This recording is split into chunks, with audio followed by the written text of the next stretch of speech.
Hey, what's going on YouTube? Chris back with another video. Today I have something very special, and that is the Huawei Mate 9. I'm going to be checking this out and eventually be doing a full review and comparison since I have the P10. What really is the difference? So let's get into the unboxing here and we'll see what this is all about. Alright, so we have the Huawei Mate 9. Here is the box that you're going to be receiving. We see right off the bat it has Leica dual cameras, so similar to the P9. Not sure if the Mate 8 had it or not, but Huawei partnered with Leica for the lenses for the camera setup. So we have just Huawei branding here on the sides, and then over here we have that it is a space gray model. But let's go ahead and get into it real quick. Enough with the boring stuff. Simple presentation. This is really nice. You're presented with the phone right off the bat here.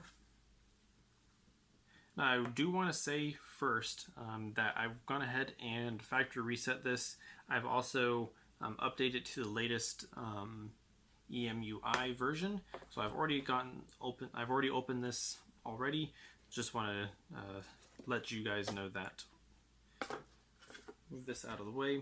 Then we have our documentation and some other goodies and boxes inside here. Let's take a look, see what's inside. So we got some headphones similar to, I think they're probably the same as the P9, so that's nice that they have that. You have your USB-C cable in white. Again, I wish this was black since this is the space gray model. It would have been nice to have black cables with that. And then here this is nice. We have a micro USB to USB-C adapter in the box. That's a nice little touch. So you'll be able to, if you have a micro USB cable, you can plug that in for your USB-C. We'll get into that in a minute. This would also be good for kind of like a maybe on the go. So if you have maybe a micro USB OTG cable of some sort, this would be at least give you that adapter. And then on the other side here, looks like we have the Wallwart, the charger. This is for the supercharge capability. So you will have to use this in order for the supercharge feature to work. This looks like output 5 volts at 2 amps or 4.5 volts at 5 amps or 5 volts at 4.5 amps. So that's how it gets the supercharging done. Let's go ahead and set these extras off to the side. And then here we have our SIM ejector tool. We have inside some pamphlets for warranty in a nice little bag. So the presentation is actually really great for this. And then even better, what I like to see, what I've always liked to see, are a case that comes with the phone right off the bat. That is fantastic. So this is very thin, just going to protect the back of it and the corners, no real drop protection. We have inside like this diamond pattern all in here.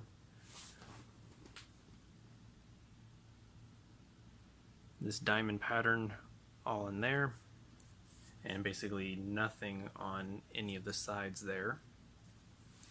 So good job Huawei for doing that. They did that for the P10, which I was very, very happy to see. Let's go ahead and get this to the side.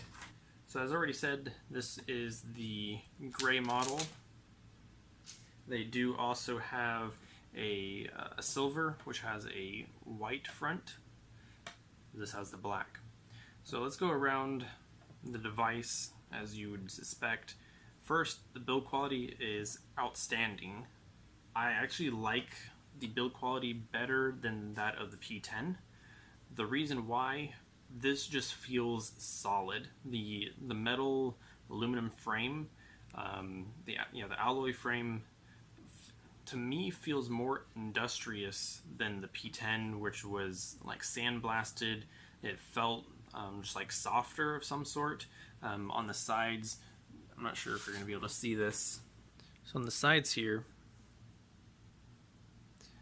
it has like this kind of brushed finish to it, which feels really nice in your hand. It kind of reminds me that of a OnePlus 2 almost, just as far as like how it feels in your hand and how sturdy it is. Like you could hit this against something or someone and do some damage. That's how strong and sturdily built it feels like. No flex really at all.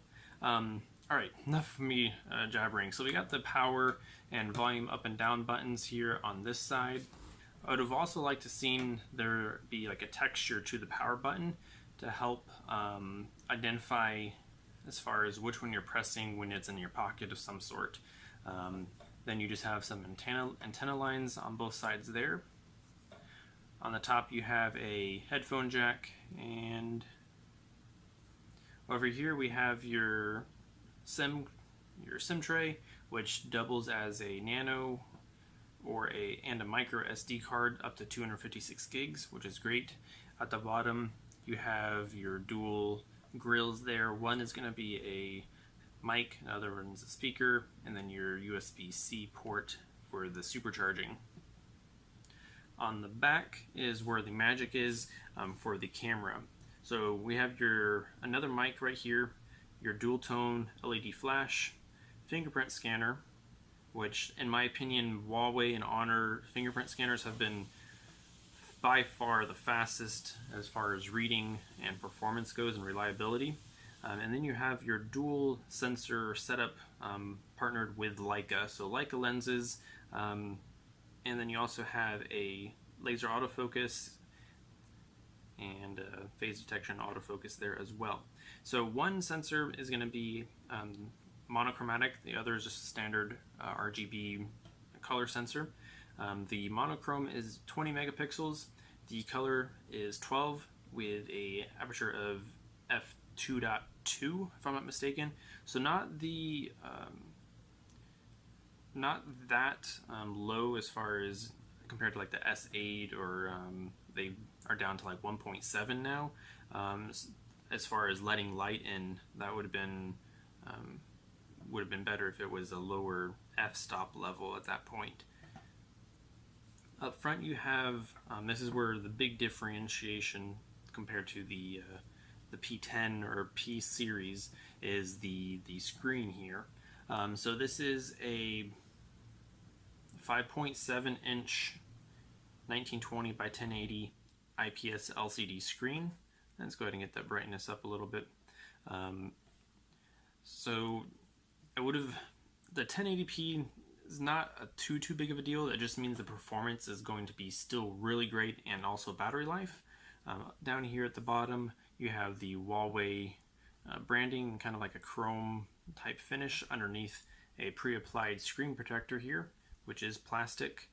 So up top we have your speaker grill, your ambient light sensor, a 8 megapixel front facing camera, and then also a notification LED up there, charging notification LED also.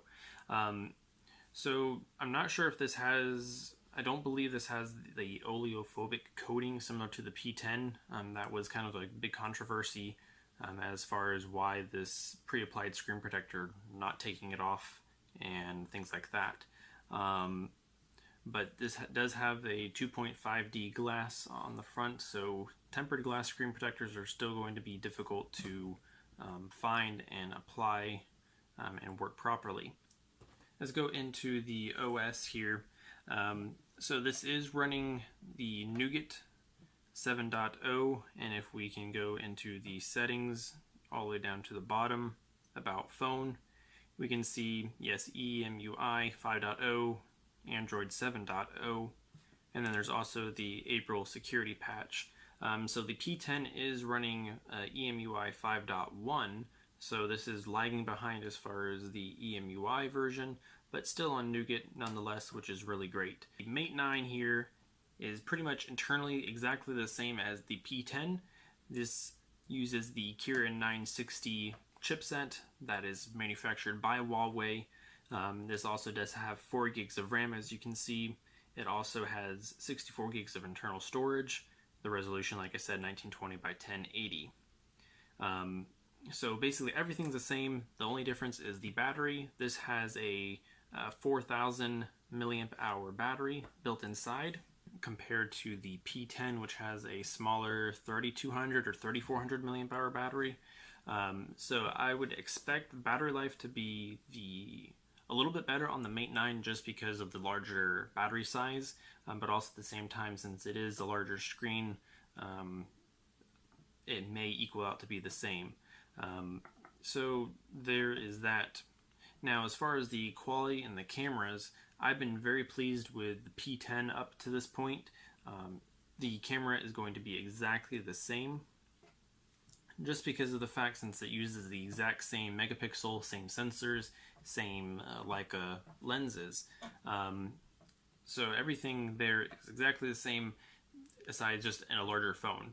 If you're wanting a larger phone that has a very kind of industrious build, then the Mate 9 is going to be the way to go. If you're wanting to have a smaller one-handed usability phone that's going to be more pocketable, then the P10 is going to be the way to go.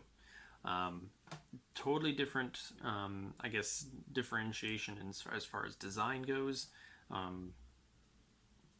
The P10 is the newer device as far as it was announced in CES. This came out last year, towards Q3, Q4 of 2016. The Mate 9, you can pick it up in the US and Best Buy, on Amazon. I think it's now $500, maybe $450 on a sale, something like that. The P10, it's only available in Europe and other markets. You can purchase, I think, the P10 on Amazon, like an international edition. You may be able to import it, purchase one online, that sort of thing, but you're going to be spending more.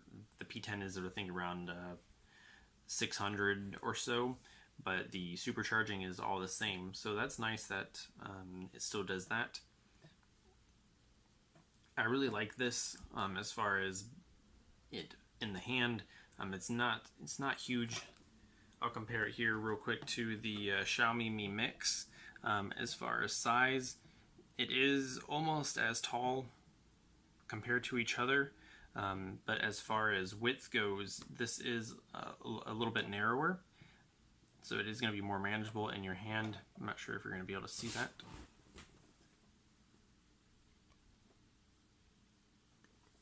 So these are a little bit narrower. The Mate 9 is narrower than the Mix. And because of this curved edges right in here, it is a lot more comfortable to hold in your hand also for that reason. Although the screen sizes are different, that is kind of the trade-off there.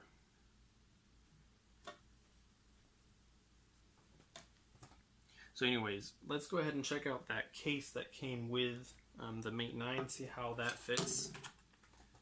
So we got the case here. You can go ahead and just snap that on. Very easy to apply, very thin, and does not add any bulk whatsoever.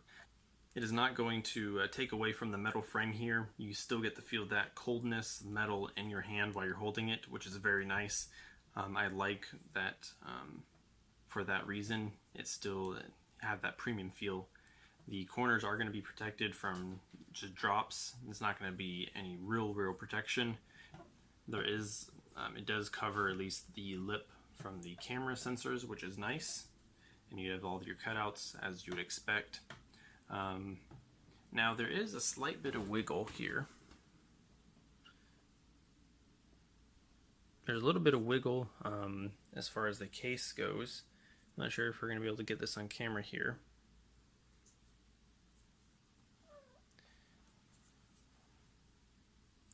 Yeah, there's a little bit of wiggle with the case. So I would almost expect this to maybe even pop off, possibly, if you were to drop it. But I hope no one or myself would not drop this. The performance on this is going to be fantastic, as I've already been experiencing with the P10, since it has the Kirin 960, which is an octa-core processor, uses a big little setup for big cores for little cores for performance and battery saving. But I really like the build, and I'm really excited to be able to put both this and the P10 through the paces as far as camera goes, with the Leica lenses here, which is really awesome. And as I'll definitely be posting up samples on Twitter, things like that, and I'll be doing a full camera review. I probably won't do a full camera review for each P10 and Mate 9, just maybe one, and then since they're both the same, it'll apply across both. Now, if you have the P10 Plus, that's when the camera is going to be a little bit better, but just the regular P10 and Mate 9 will be the same. Thank you all for watching. I will leave links down in the description where you can purchase the Mate 9 and then also the P10 if you so choose. So anyways, really appreciate you guys for checking out this. Wanted to give a real in-depth overview and unboxing for this. And stay tuned for future reviews and updates regarding the Mate 9 and P10. Like and subscribe to the channel, and hopefully I will see you all in a later video. Take care.